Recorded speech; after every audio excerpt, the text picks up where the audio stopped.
Not the answer that makes you look spiritually mature. The real one. The first one. The one that arrived before you had time to arrange it. First question. When you first heard about the naval blockade, about the Strait of Hormuz being disrupted, about oil prices rising, what was your first response? Did you immediately begin calculating the financial implications for your life? Did you think about your gas bill, your heating costs, your investments, your mortgage? And was God anywhere in those first thoughts? I am not asking to condemn anyone. I am asking because the first response, the unfiltered, uncurated, before you have time to compose your self-response, is the most honest indicator of where your actual trust is located. Not where you would like your trust to be, not where you believe your trust theologically should be, where it actually is. And here is what the first response reveals. A person whose trust is genuinely rooted in God does not stop caring about practical realities when a crisis emerges. But their first orientation is toward God, not toward the crisis. Their first movement is prayer, not panic. And the difference between those two first movements reveals something about the foundation that no Sunday morning performance can hide. If the mark of the beast were offered to you today, not with a dramatic announcement, not with a clear and obvious declaration that this is the mark, but in the language in which it will likely arrive, a new financial system, a condition of access, a requirement to maintain participation in the economy that sustains your life and the lives of the people you love. What would you do? Not what do you believe you would do, not what you say in Sunday school, not the heroic version of yourself that exists in your imagination. What would you actually do? Because the answer to that question is not determined in the moment it is asked. It is determined by every decision you make in the years before the moment arrives, by how much you have learned to need the system versus how much you have learned to trust the one who created a world before the system existed and will reign over a kingdom after the system is gone. And here is what I need you to understand about that preparation. It is not primarily financial, stockpiling resources, diversifying assets, moving to self-sufficient land. None of that is wrong, and none of it is the point. The preparation that matters is the preparation of trust. The daily discipline of orienting your dependence toward God in the small decisions so that when the large decision arrives, the orientation is already established, already practiced, already real. 1 Timothy 2:1-2. Paul writing to Timothy, I exhort therefore that first of all supplications, prayers, intercessions, and giving of thanks be made for all men, for kings, and for all that are in authority, that we may lead a quiet and peaceable life in all godliness and honesty. For kings, for all that are in authority, not for the kings you agree with, not for the leaders you voted for, not for the administrations whose policies align with your values, for kings, for all who are in authority. The instruction is not conditional. It is absolute. And here is the historical detail that makes that instruction remarkable. Paul wrote those words while Nero was emperor. Nero, who would eventually sign the execution order for Paul himself. And Paul said to Timothy, pray for kings, intercede for those in authority, give thanks, not because Nero deserved it, because God is sovereign over Nero, because prayer acknowledges sovereignty, because the act of praying for a ruler you did not choose, whose policies you oppose, whose character you find repugnant, is the act that says, I know who is actually in control. And it is not him. The response to everything I have shown you today is not political commentary.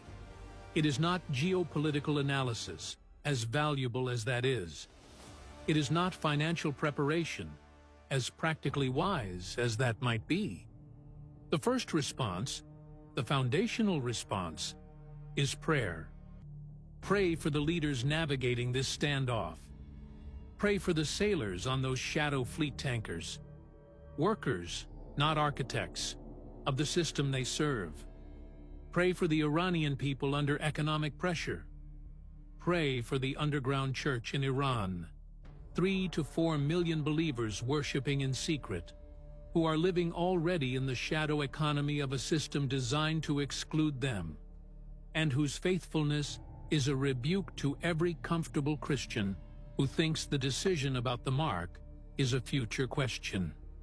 Pray because it is the first thing, because it grounds everything else, because a person who prays first sees the world differently than a person who panics first, because prayer is the act that acknowledges, before any other response, that the sovereignty of God is real and present and active, not as a theological assertion, but as a lived experience.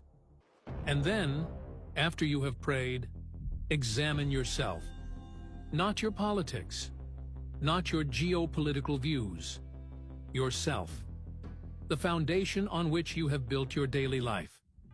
The degree to which that foundation includes or excludes the possibility that God might ask you to live outside the system.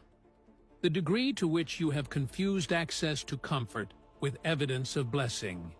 Because the mirror that every prophetic event holds up does not show you the event. It shows you your response to it. And the response reveals what is already inside. Here is the question that everything you have just heard is building toward, and it is not about Iran. It is not about the Shadow Fleet, or the Strait of Hormuz, or the 5 warnings of Revelation, or the Ezekiel 38 coalition. It is the question that sits underneath all of those questions, the one that was always the point. What do you actually have when the system cannot give it to you? Every economic system in the history of human civilization has eventually collapsed. Every empire that has ever risen, Babylon, Persia, Greece, Rome, the Ottomans, the British Empire, has eventually fallen. Every trading system that merchants ever built their wealth upon has eventually come to naught. Every financial architecture that seemed permanent, that seemed too large and too embedded to fail, has eventually failed. And here is the detail that most people never sit with long enough to feel its weight. The people who built their lives on those systems, who aligned their security, their identity, their sense of meaning with access to those systems, lost everything when the systems went. Not just financially, everything. Because what they had confused with life was actually access. And access can always be revoked. The Shadow Fleet exists because Iran knows what it is to be outside the system, to have access cut off, to scramble for alternatives in the dark. And whatever one thinks of the Iranian government, there is something in the experience of total economic exclusion that is deeply clarifying. It forces a question that prosperity never asks. What do you actually have when the system cannot give it to you? For the Iranian underground church, those 3 to 4 million believers worshiping in secret, excluded from the system, watched, monitored, arrested, and still worshiping, the answer is the same as it has always been. In every generation, under every empire, through every economic collapse, they have the kingdom that cannot be shaken. And here is what most people who study end times prophecy never get to.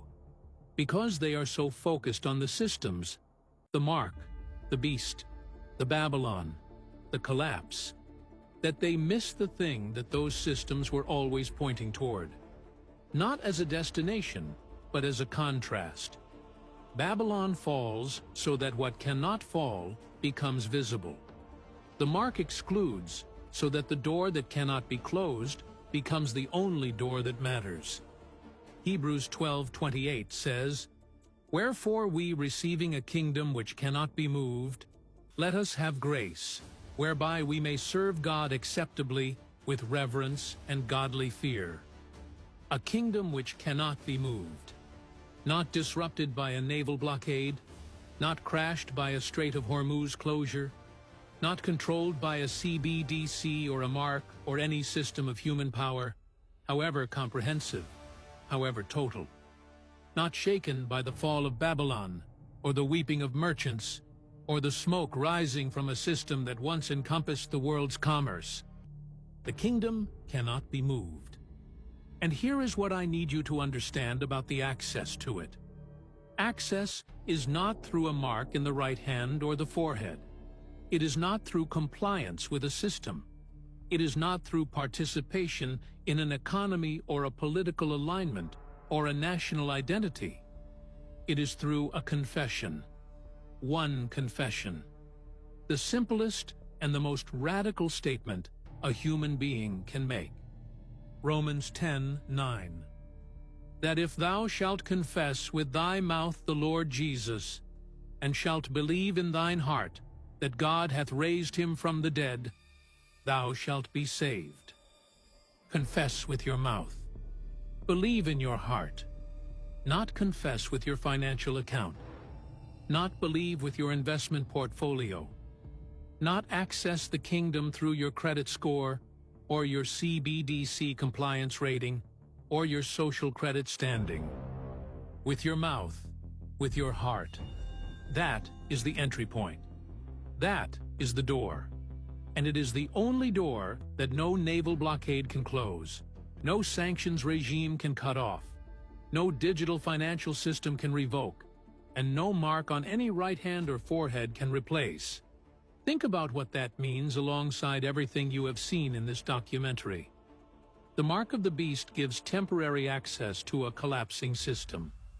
A system that Revelation tells us, with absolute certainty, in the plainest possible language, will fall, will burn, will be mourned over by merchants who stand far off, will come to naught in a single hour. Temporary access to a collapsing system. The confession of Christ gives permanent access to the kingdom that replaces it. Not temporary, permanent, not collapsing, unshakable, not controlled by any beast or any system or any mark or any human authority. Permanent access to the kingdom that lasts. If you are watching this and you have never made that confession, not as a religious formality, not as a cultural affiliation, but as a genuine, heart-level acknowledgement that Jesus Christ is Lord and that God raised him from the dead, then here is what I need you to hear. This moment, right now, is the invitation. Not because the world is frightening, though it is. Not because the economic pressure is building, though it is.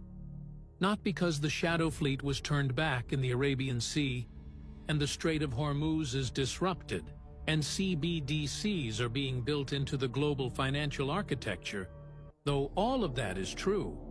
But because the confession is true, because the resurrection is real, because the kingdom that cannot be moved is not a metaphor, but a destination, because the door is open right now, because right now, before the pressure intensifies, before the systems advance further, before the moment of decision arrives at your door, right now is the time.